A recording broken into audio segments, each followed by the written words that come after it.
रोज की तरह आज की सुबह भी सास की गाली और ताने से ही शुरू हुई। राधा रोज रोज के झगड़ों से तंग आ चुकी थी, लेकिन वो कर भी क्या सकती थी। उसे तो सुनना था। वो चुपचाप सास ससुर और पड़ोसियों के ताने सुनती और रोती रहती थी। राधा की शादी राजेश के साथ 6 साल पहले हुई थी। इन 6 सालों में जिन लोगों की शादी हुई थी वे एक दो बच्चे के माँ बाप बन गए थे, लेकिन राधा अभी तक माँ नहीं बन पाई थी। इसके चलते उसे बांझ जैसी उपाधि मिल गई थी। राह चलती औरतें भी राधा को तरह तरह के ताने देती और बांझ कहकर चिढ़ाती। राधा को यह सब बहुत खराब लगता, लेकिन वो किस किस का मुंह बंद करती। आखिर वे लोग भी तो ठीक ही कहते हैं। राधा सोचती, मैं क्या करूं? अपना इलाज तो करा रही हूँ। डॉक्टर ने लगातार इलाज कराने को कहा है, जो मैं कर रही हूँ, लेकिन जो मेरे वश में नहीं है उसे मैं कैसे कर सकती हूँ। एक दिन पड़ोस का एक बच्चा खेलते खेलते राधा के घर आ गया। बच्चे को देख राधा ने उसे अपनी गोद में बिठा लिया और उसे प्यार से चूमने लगी। जब सास ने राधा के दूसरे के बच्चे को चूमते हुए देखा तो वो बिस्फर पड़ी।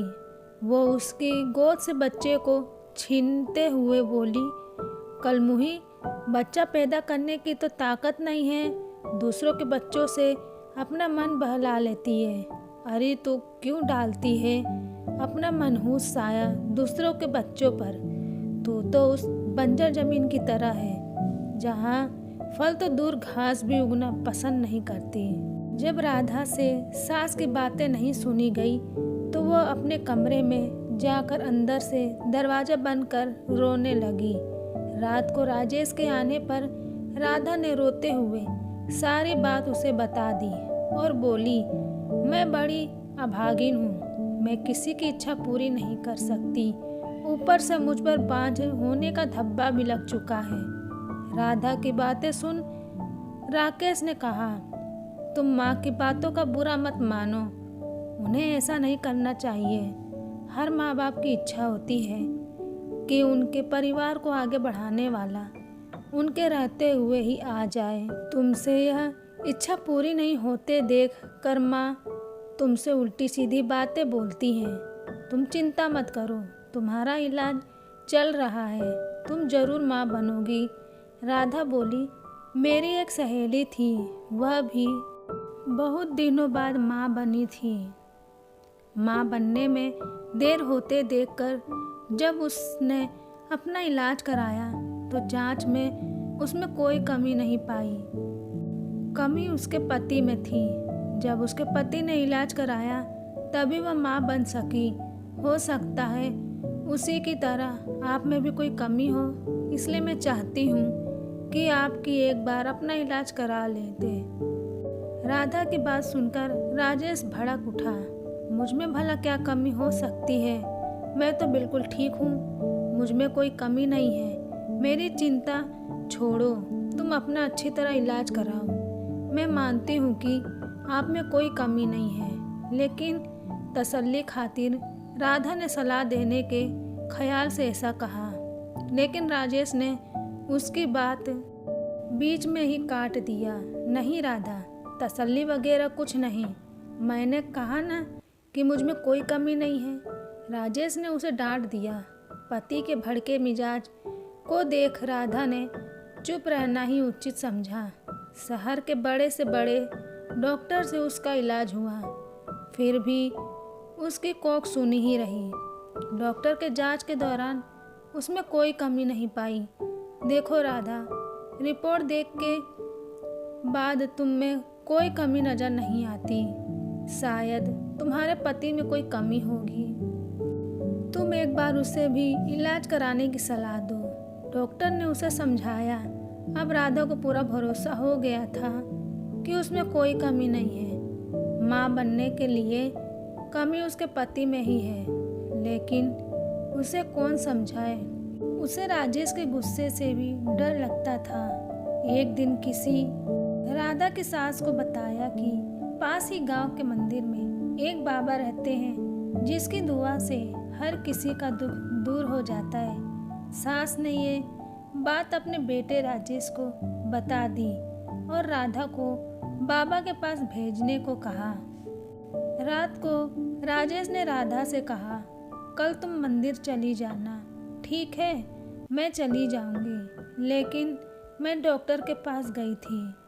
डॉक्टर ने मुझ में कोई कमी नहीं बताई, इसलिए मैं चाहती हूँ कि आप भी एक बार अपना डरते डरते राधा कह रही थी। लेकिन राजेश ने उसकी बात को अनसुना कर दिया।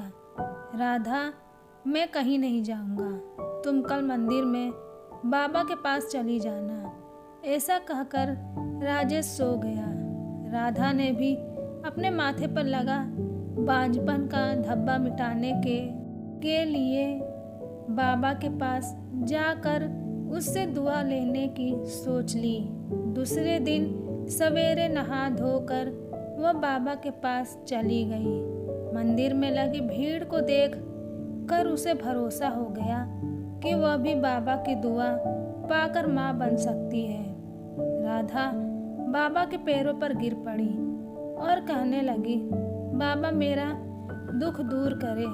मैं 6 साल से बच्चे को मुंह देखने के लिए तड़प रही हूँ। उठो बेटी, निराश मत हो, तुम्हें औलाद का सुख जरूर मिलेगा, लेकिन इसके लिए तुम्हें माहवारी होने के बाद यहाँ 4 दिनों तक रहकर लगातार पूजा करनी होगी। ठीक है बाबा, मैं जरूर आऊँगी। राधा खुशी से घर गई। घर आकर उसने सारी बातें अपने पति को बताई। मैं कहता था ना कि जो काम दवा नहीं कर सकती, कभी कभी दुआ से हो जाती है। बाबा का दुआ पाकर अब तुम जरूर माँ बनोगी, ऐसा मुझे भरोसा है। तुम ठीक समय पर बाबा के पास चली जाना। राजेश ने खुश होते हुए कहा। राधा अब बेसब्री से माहवारी होने का इंतजार करने लगी। कुछ दिन बाद उसे माहवारी हो गई। माहवारी पूरी होने के बाद राधा फिर बाबा के पास गई। उसे देखते ही बाबा ने कहा, बेटी, जैसा कि मैंने तुम्हें पहले भी कहा था कि यहीं रहकर 4 दिनों तक लगातार पूजा करनी पड़ेगी, तभी तुम माँ बन सकोगी। जी बाबा, मैं रहने के लिए तैयार हूँ। राधा ने कहा, ठीक है, अभी तुम अंदर चली जाओ। रात से तुम्हारे लिए पूजा करनी शुरू करूँगा। अपनी चाल को कामयाब होते देख बाबा मन ही मन खुश होते हुए बोला। रात को बाबा ने राधा से कहा, बेटी, इस पूजा के दौरान कोई भी देवता खुश होकर तुम्हें औलाद दे सकता है। इसके लिए तुम्हें सब कुछ चुपचाप सहन करना पड़ेगा, नहीं तो तुम कभी माँ नहीं बन पाओगी। जी बाबा, मैं सब कुछ करने को तैयार हूँ, बस मुझे औलाद हो जानी चाहिए। राधा के इतना कहने के बाद बाबा उसे एक कोठरी में ले गए, जहाँ हवन कुंड बना हुआ था। उसमें आग जल रही थी। बाबा ने उसे वहीं पर बिठा दिया और वह भी बैठकर जाप करने लगा। कुछ देर तक जाप करने के बाद बाबा ने कहा, राधा, देवता मुझ में समा चुके हैं। वह तुम्हें औलाद का सुख देना चाहते हैं, इसलिए तुम चुपचाप अपने बदन के सारे कपड़े उतार दो और औलाद पाने के लिए मेरे पास आ जाओ। वह तुम्हें दुआ देना चाहते हैं। राधा ने यह सोचकर कि बाबा में देवता समा चुके हैं और देवता जो भी करते हैं गलत नहीं करते, इसलिए उसने अपने बदन के सारे कपड़े उतार दिए। बाबा उसके अंगों से खेलने लगा और उसे दुआ देने के नाम पर उसकी इज्जत पर डाका डाल दिया। 4 दिनों तक लगातार बाबा ने इस पूजा के बहाने राधा से जिस्मानी संबंध बनाए। 5वें दिन बाबा ने कहा, राधा बेटी, हमारी दुआ कबूल हो गई, पूजा भी पूरी हो गई, अब तुम जरूर माँ बनोगी। तुम तुम घर जा सकती हो। बाबा की दुआ लेकर वह खुशी खुशी घर लौट आई। 9 महीने बाद राधा माँ बन गई। उसे बाबा की दुआ लग गई थी। उसके माथे से बांझपन का धब्बा मिट चुका था। घर के सारे लोग बहुत खुश थे। राजेश को अब पूरा यकीन हो गया था कि उसमें भी बाप बनने की ताकत है, लेकिन सच्चाई से सभी अनजान थे।